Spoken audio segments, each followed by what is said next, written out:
I'm really, really delighted to be here, and thank you very much. It's a cold winter's evening, and it's really, really great that you want to come and talk about our world of nature and development.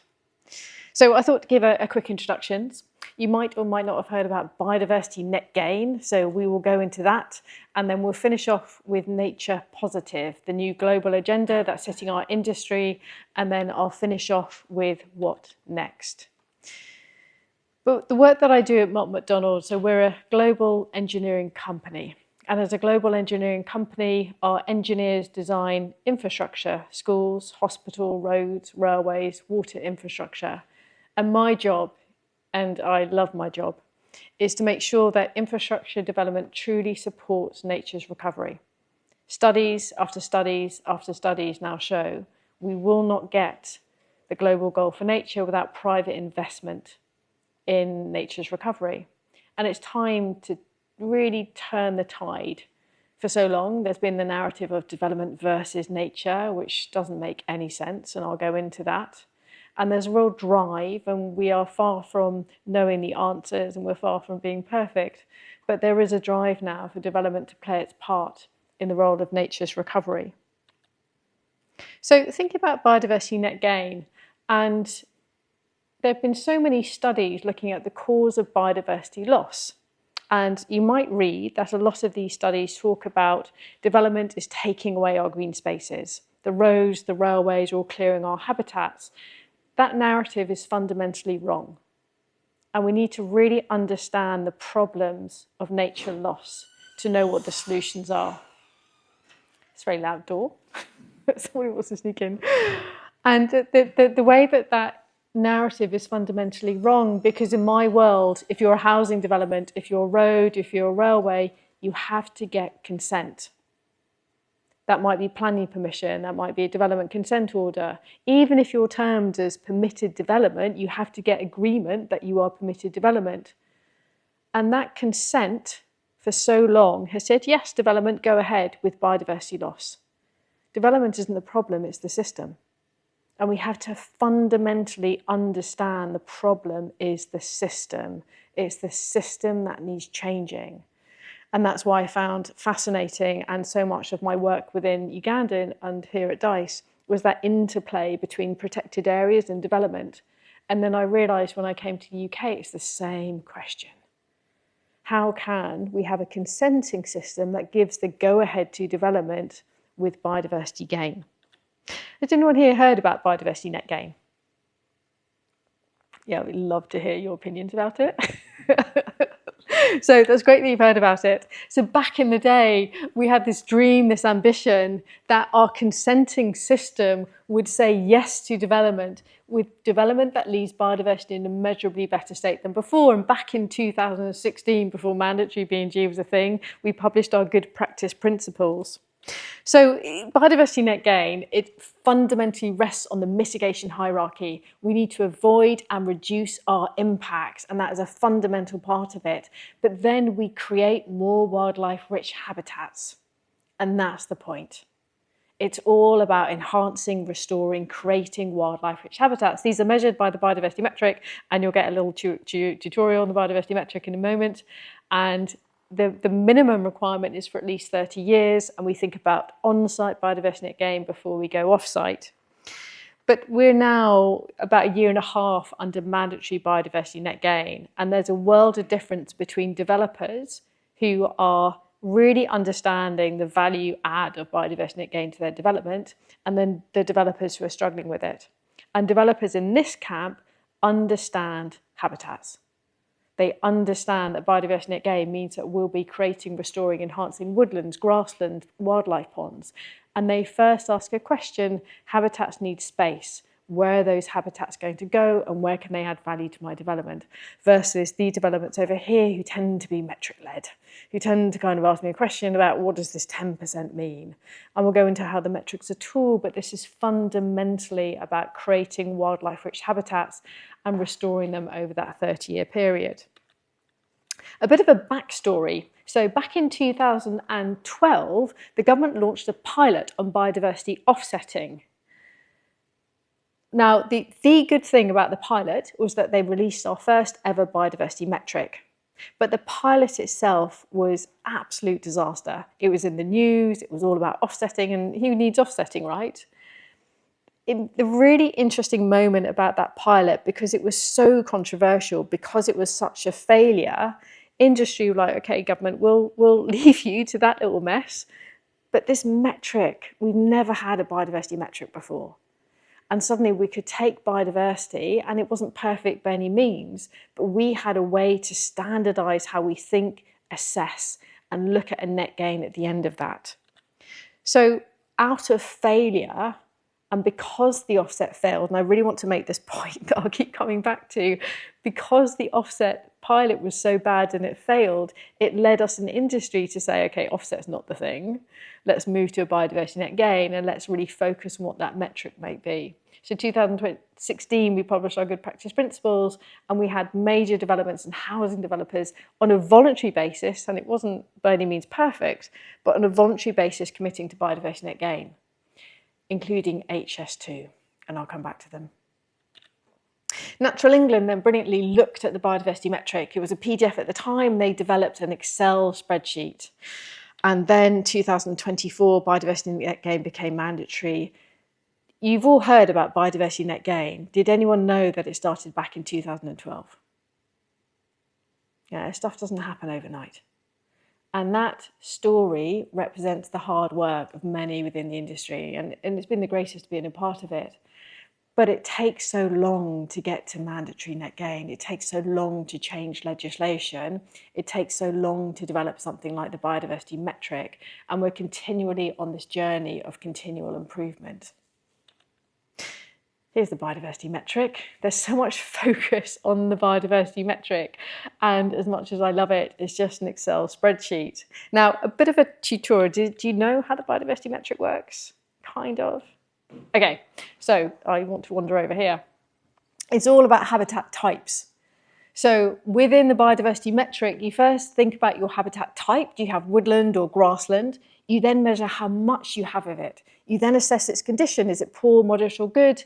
And then you look at this lovely bit, which I'll come to, about strategic significance. So is it in a local nature recovery strategy? And you do that for every single habitat that you have on site. Is it woodland? Is it grassland? Is it ponds? And it gives us this nominal value of biodiversity units. It's not perfect. It's one of the best out there. There are different ways of measuring biodiversity. You can have a species-rich indices. There's the urban greening factor. There's different ways of doing so. But our way is basically habitats. And I love that because it's the ultimate build it and they will come. Now, within the metric, within the condition assessment, you get these lovely little criteria that are dedicated to species. So when you think about biodiversity net gain, and you might hear the criticism that the metric doesn't include species, it does. It's just in the footnotes of those condition assessments. It's all about, is it good condition for a certain species? Does it create microhabitats for invertebrates? So it's all built in there. But because the metric is species. Now, post-development, after the development, you have the same ways of measuring biodiversity. So you've got your habitat type, how much you have, your condition assessment and whether you're delivering what's in your local nature recovery strategy. But the metric penalises us. The longer the delay between your habitat loss on your site and your start of your B&G activities. And there's no other metric in the world that does that. So it says to industry, by the way, if you do this early, it works in your favour. The metric also has a point about difficulty. If it is quite difficult, the habitat such as arable to wood pasture and parkland, the metric does say, hang on a sec, this is going to be quite difficult from an ecological point of view. And I'll come back to how there's a genius part of the metric called stacking about how we can really follow the successful stages. And then we get our post-biodiversity units. But the one thing about the metric is it is one tool in the toolkit for biodiversity net gain. But when you really think about it, it does its job as best as it can. It's never meant to be a perfect measurement of biodiversity. The design of habitats will only ever be with professionals like myself. It's a tool to measure, are we on our way to getting that 10%? And it has 3 different boxes. So it has your woodlands, your grasslands in the green box. Hedgerows are pretty special in our England countryside, so they're in the brown box. And watercourses, rivers and things like that are in the blue box. And mandatory net gain means that if you have any of those habitats on your site, you have to get a 10% in each of them. So it's pretty specific about making sure it's not any old habitats. There are rules of the game with biodiversity net gain. And one more really nerdy feature that I love, these are called trading rules. So I'm going to go over here. Now, within the metric, you have what's called high distinctiveness habitats. And if you have one of those on your site, I have to make sure that there is at least no net loss of biodiversity units to then get your net gain, because they're really special. The metric always works on the side of nature. And in this one, it's showing me I'm not legally compliant because I need 0.02 of a unit of reed beds, and I need 4.90 units of these woodlands. So it works so hard on the side of nature like no other metric in the world. And if you have these high distinctiveness, high value habitats, it says, okay, developer, if you really want to take away that reed bed, you've got to get back up to no net loss, and then you can achieve your net gain. Just out of interest, and this isn't a trick question, who here drives, or do you know how to drive, show of hand? So if I was to say to each one of you who knows how to drive, I'm really disappointed you've not yet won Formula One. People criticise the metric, and it was only ever meant to be a tool in the toolbox of B&G, and it packs a weight. It's never meant to save nature. It can't do. When you work on site and you're with landscape contractors, they don't look at a biodiversity metric, they look at my habitat design. So while there is so much focus on B&G, and that's right, and while there's so much focus on the biodiversity metric, we have to keep reminding ourselves that it's one tool. It's never meant to win Formula One. There's other work that we need to do, and we need to get on with that other work. Part of the biodiversity net gain is that we follow a biodiversity hierarchy. So we look at the avoidance, high, medium, high distinctiveness. We then look on-site. So can we deliver biodiversity net gain on-site before we go off-site? And the very, very last resort is when we have to buy statutory credits from the government, but they're priced to be really, really expensive. Now, finding offset providers, my God. So when biodiversity net gain became mandatory, the world went crazy. Oh, literally. And the one thing that I do regret with our mandatory approach to biodiversity net gain, that there was no regulation of the offset market. And in a way, it's amazing that everyone sprung up and started selling biodiversity units. And there's this website called B&G Finder. And the day that biodiversity net gain mandatory, we all get in the group as a team, and I said, no one use that. Like, we are not going down TripAdvisor for this kind of stuff. But it literally went so crazy, I admit I'm using it, because there was no regulation, and it's really hard to find the really good people out there. So you end up using these sites to find someone, have a conversation, work out if they're trustworthy or not, and then try and find the next one. So it's been incredible seeing and living this history in this moment of a compliance-led nature market within England. But also, as much as Natural England and DEFRA were so behind the development side of biodiversity net gain, the nature markets went crazy. Good old LinkedIn. If you ever follow, just type in biodiversity net gain on LinkedIn, and there are people doing some fantastic stuff. So, and this is all unverified, but it's kind of cool. So this is the latest B&G pricing report that a guy, I think his name's Andy, produces this stuff. So he tracks all of the biodiversity net gain, what's on the local market, and these prices are per unit. So if anyone here is interested in watercourse, biodiversity net gain, and I mean, there's a way you've got to get on the register and all the legal agreements and everything, but one unit, you can sell it as nearly £200,000. The money potential for the local nature restoration is significant if we get this right. But part of if you look at the last year about biodiversity net gain, is all of these habitat banks have to register, and that's right. They need to register on Natural England's register. But the top bit is the cumulative number of registered biodiversity gain sites, and the bottom bit is the number he registered per site, per month rather. So you've got 1s, 2s or 3s. And that unregulation, the lack of standards, and I kind of get it because the government is like, well, we'll just leave it to economic, competitive advantage. But this is a nature market. It's not Amazon. The players in the nature market are the RSPB, the Wildlife Trust. And I think looking back, industry, we could have done much more to reach out and have that helping hand, because these organisations like the National Trust, they can see the benefits of the right and appropriate when it's the right thing to do for an offset. But the confusion for them was just as much for biodiversity net gain as for developers. And also these are the sales that have been allocated so far. So the cumulative sales are at the top, and you can see the sales per month on the bottom. And you might get like 80 or 24, but pretty much the small change. That's not because of a lack of demand. It's the way that it's actually been quite hard for that matching process, for developers to match with offset providers. Developers have trust in the offset providers, but the offset providers have trust in developers. Now, we are finding our way here, and it's really, really picking up. But if you the criticism about biodiversity net gain, it's not about B&G, as it were. I think from the offset side of things, that regulation, that standardisation to start with would have made a difference. But we are finding our way now, and it is picking up. And there is great investment coming with biodiversity net gain, but it has been that kind of slow to start. And for the offset providers, hats off to them. I mean, they've just been amazing the way that they've really persevered with finding developers and working it out as we go. But it's certainly been an interesting point. Right, there is a genius part of the biodiversity metric, because one of the big questions with biodiversity net gain is what happens after 30 years? Is it all going to get turned into a car park? And there's a lovely way that you can master plan for nature under biodiversity net gain, and the metric will take you there.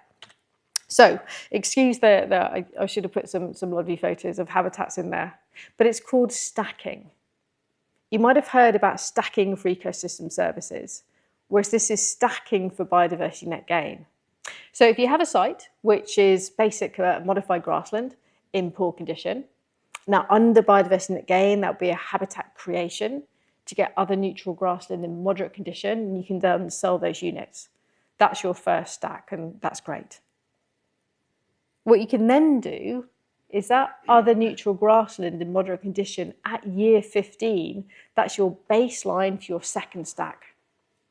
And then you can enhance it to other neutral grassland in good condition and sell those units for 30 years. So what you're doing is master planning for nature. So if you start off with rather modified grassland or arable, and you're thinking 200 years time, that could be wood, pasture and parkland. At every single successional stage, the metric allows you to sell those units. And it's the most genius part of biodiversity net gain. This isn't a 30-year thing. This is, and it does depend on nature markets and all those kind of things.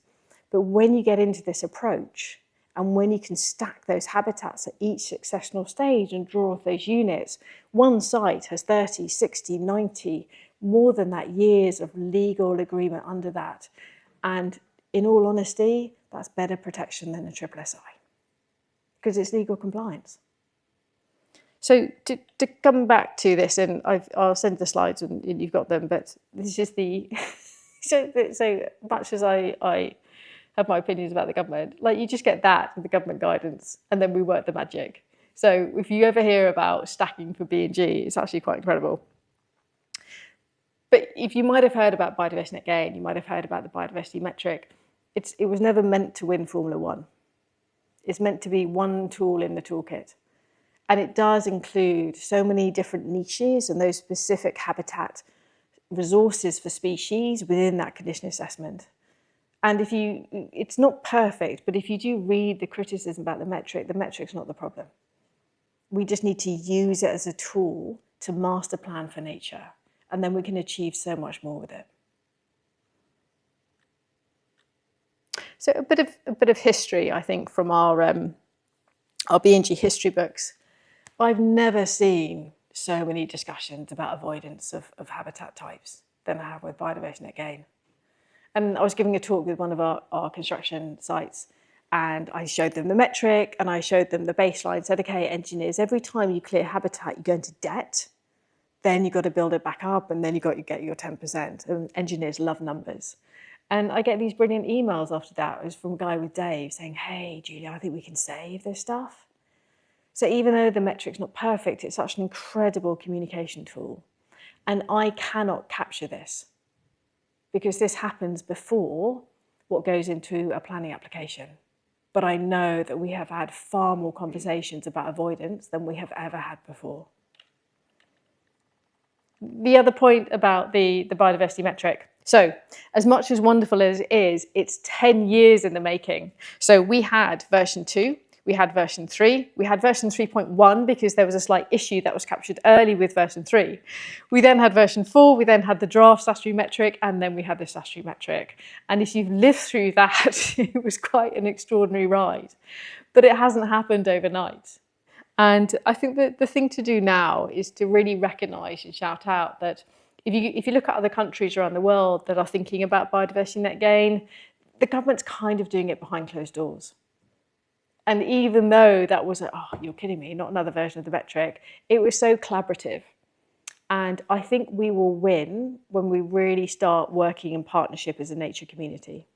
When we have Natural England, when we have industry, when we have academia come together and say, it's not easy, and there definitely needs to be those critical conversations. But Natural England was so collaborative about that time, asking for feedback, checking if things are okay, and ultimately we got the metric. And what do we have now? We have an American metric based on England's metric. We have, they say it's a global metric, but I just think it's well, I think there's a bit of hope and ambition there, and that's based on the biodiversity metric.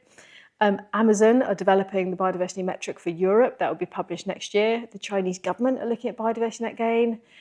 And even though it's not perfect, we have to recognise the ripple effect that biodiversity net gain has happened. And it's really coming to this place where development needs to play its part for nature's recovery. And we do need to make sure that it's right. We do need to make sure that we're not claiming something that hasn't happened for nature. But we also need to recognise these are only steps in the right direction. And every single step forward isn't the ultimate nature recovery, but it is a step forward. I mentioned HS2. You've probably heard of HS2, I'd imagine. So HS2 was the first major infrastructure project in the world to commit to no net loss. And they fundamentally failed. There was a review by Natural England because they made so many errors. But because HS2 stepped up to the plate, and at the time there was no IKEA handbook about how to do no net loss on a major infrastructure project, and I know the individuals were trying to fight nature's corner within a monster of a project like HS2. But because they put their head above the parapet, and because they failed, but they shared their lessons learned, we now have mandatory net gain coming in for major projects next year. And it's like the offset pilot, which fundamentally failed, and at the time it was really criticised, and HS2's gone through the absolute ringer. And I'm not saying that we shouldn't criticise HS2, and I'm not saying it's not one of the most destructive projects that I've certainly worked on, and I'm not saying that they didn't do a right thing with no net loss. I'm saying it's complicated. There aren't just bad guys. HS2 impact, by stepping up and saying we're doing no net loss and then sharing the lessons learned when they got it wrong, has meant that all other major projects are now thinking about net gain. So we have to be honest with our community, and we do have to say, hey, that's not right. Let's get you back on track. But this moment, I think, of mudslinging, of all this kind of stuff, I think we need to come together and recognise so much of when we have failed and when we've put our hands up and said we didn't do this right, there then have been ripple effects down the line in terms of our journey for development to achieve nature's recovery. The final point is one where we are really looking at placemaking. Just shout out to Mole Valley. They've gone for 20% B&G, and I love them for that. They can do that. But what we've got to do is move away from these individual ad hoc B&Gs, 10% here, 10% there, and really think about placemaking. Really think about where do we want nature and how can all these 10% really add up to be more than the sum of the part. And that's when I think we'll really win. And that really sits in placemaking. So that sits in local plans. And I think that sits in a really strategic, interesting place in terms of where we're going to go. So final reflections before we move on to Nature Positive. It's been such a journey with biodiversity net gain. You know, back from the 2012 pilot, all of those years of the different metric iterations and just trying to get this off the ground. And then the amazing work by DEFRA. They had mandatory B&G despite COVID, despite how many prime ministers came and went at the time. And you find these individual unsung heroes, even the team at HS2 fighting nature's corner. We don't get it right, but we move the agenda forward. And that's the point. And a lot of criticisms about biodiversity net gain are actually about a pretty tired planning system. You can't put something like biodiversity net gain through a planning system where we don't have enough local planning authority ecologists without expecting it to work fine. And it's shining a light on the fact that, hey, I think we do need a better system. We do need to boost the local planning authority ecologists because nature's too important. Recently, there was a survey out to voters. You know, local elections are coming out. Hope you all voted Green. But there was a survey out to all voters across England. And it simply asked the question, what's important to you? It didn't ask anything about schools or education, about the NHS. It simply asked the question to all people on the voter list, what's important to you? In the top 3 was local green space, right? This connection between development and nature is really recognised here, and it's really important. And it's not about saying that biodiversity net gain is perfect, but it is about recognising how can we help move the agenda forward.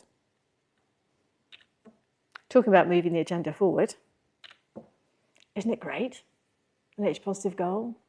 I mean, it's just aspirational. And I love the way that it's called a global society goal because each and every one of us has a seat at the table. Can we halt or reverse nature by 2030, which is just around the corner, and then have more nature in the world?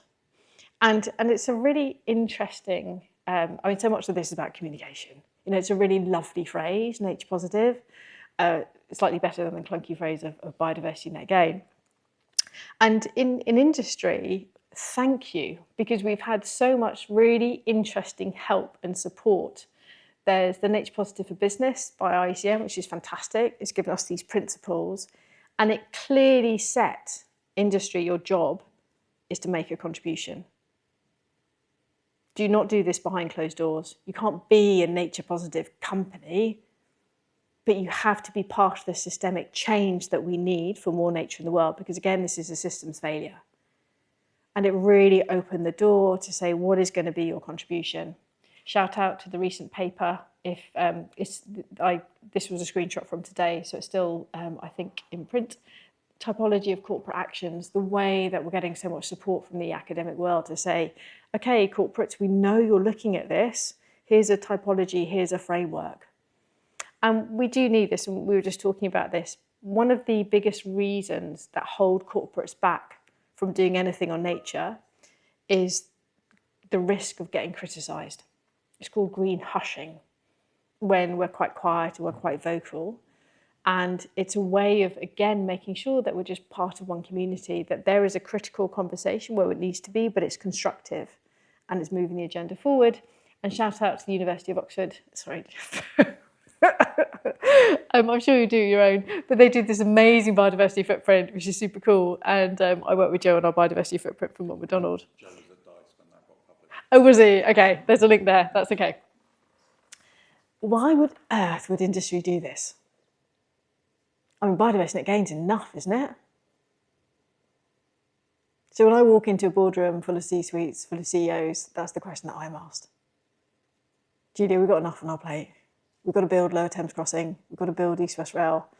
We've got this biodiversity net gain thing. You're talking about this nature positive thing, a global goal. We're just here building East West Rail between Oxford and Cambridge.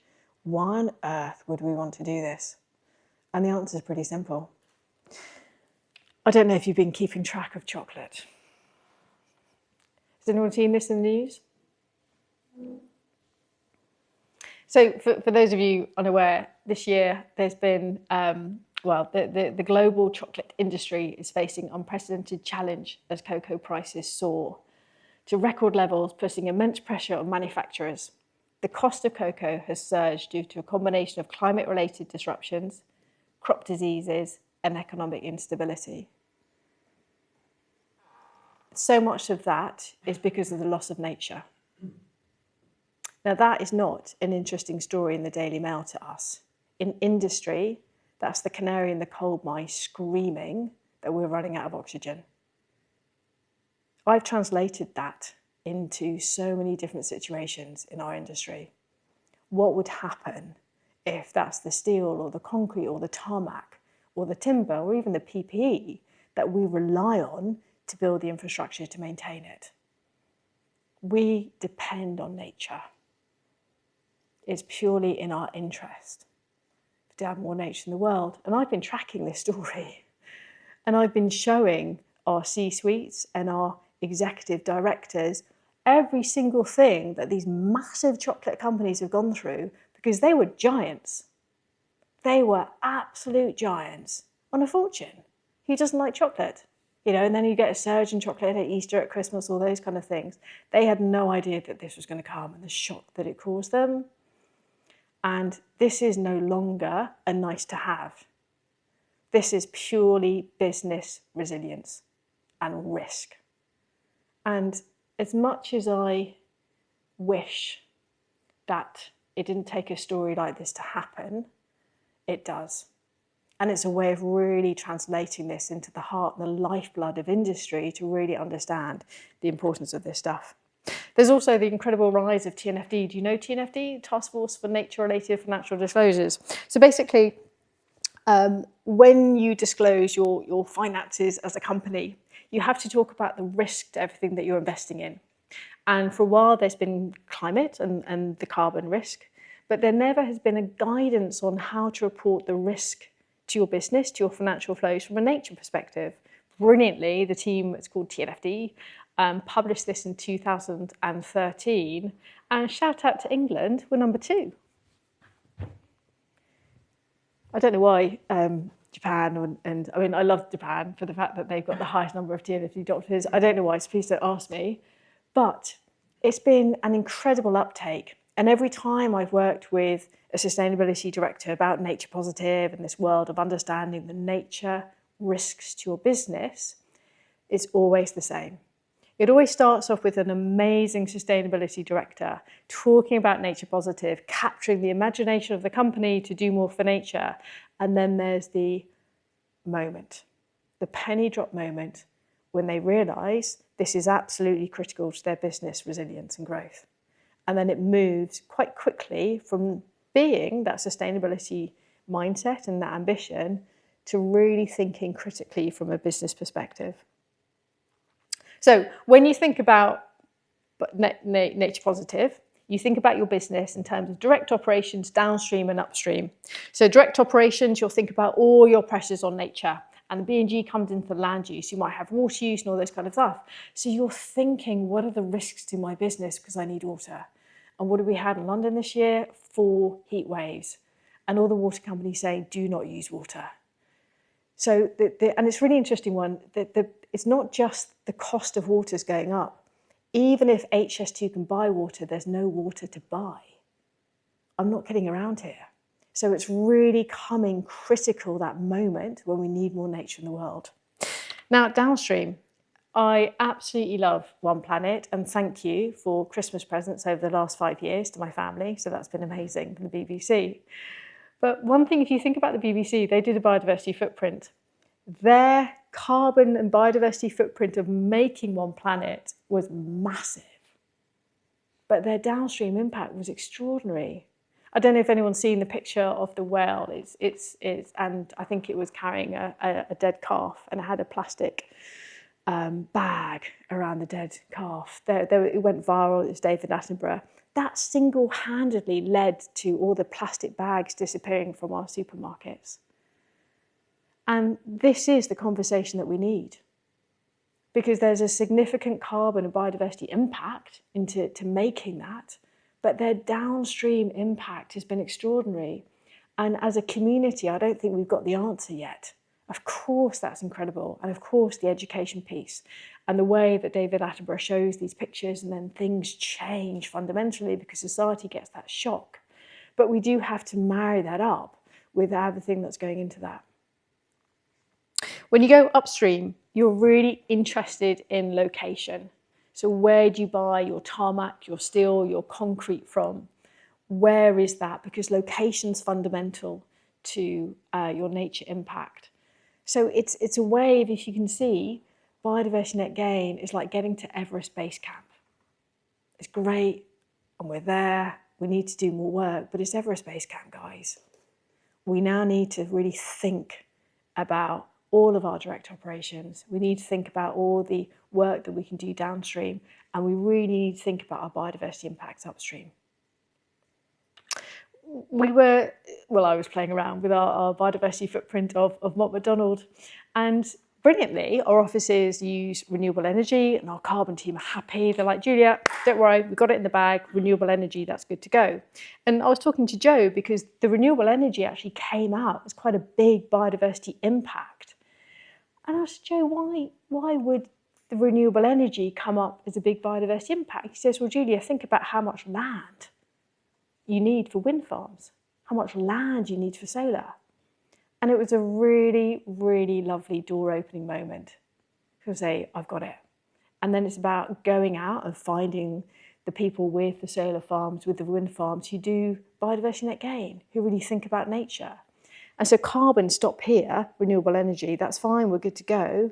But asking the question about nature allows us to push that door open and allows us to say, okay, out of all these people with wind farms and solar farms, who's thinking about nature, and can we find you?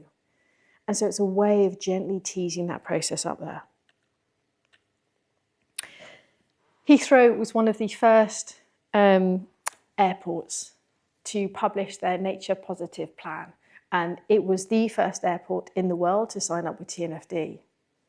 Now, truly with a nature hat on, could Heathrow Airport be nature positive? That's a challenge. Exactly. Because they did so, British Airways have also done so, and many others are following. So sometimes it takes a brave person, who's Nick at Heathrow, by the way, he's brilliant, to say, you know what, we're going to try. Now, this is a massive challenge because we're Heathrow, one of the biggest airports in the world, but he knew that ripple effect. He knew that then all the other airports are starting to look at nature positive. We're not going to get it right by any means, but it's that step forward. What then happened is the government announced the third runway for Heathrow Airport, and there was so much criticism about Heathrow being on the nature positive path. But this comes back to working together as a community. This comes back to can we have an open and honest conversation here? Because if you think about Heathrow third runway and all the criticism that's directed at Heathrow, ask yourself, is Heathrow the bad guy? The third runway is there because we fly.